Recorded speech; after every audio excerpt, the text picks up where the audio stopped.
This project explores the potential of a fully solar-powered car and its connection to the United Nations Sustainable Development Goal 7, affordable and clean energy. It also fits into the idea of a green economy, one that is low in carbon emissions, uses resources efficiently.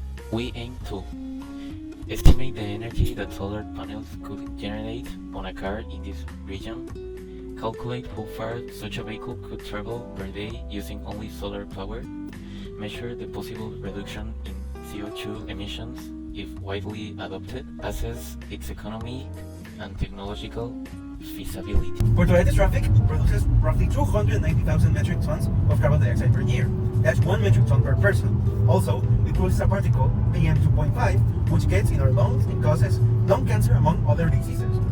In Vallarta, it is produced at 15 micrograms per meter squared, which is 3 times the recommended guideline by the World Health Organization.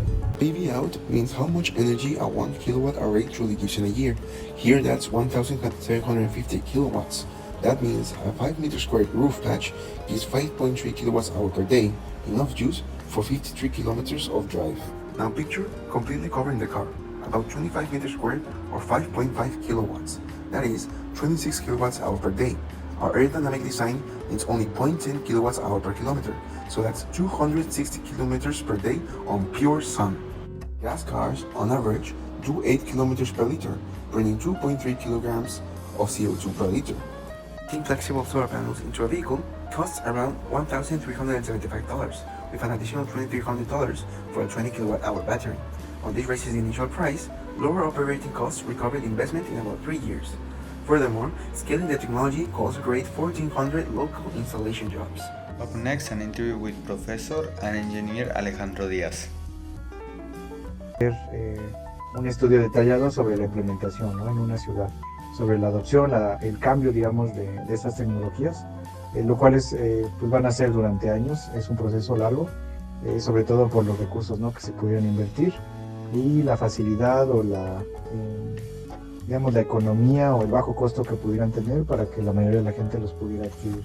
Estas tecnologías son más contaminantes propiamente que las emisiones, ¿no?, de gases de un auto en particular.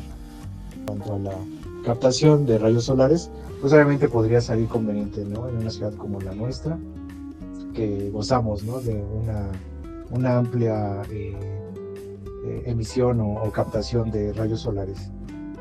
This project doesn't propose a final solution, but a vision. Solar-powered transport could help reduce emissions, create greener jobs, and support a more inclusive and cleaner future.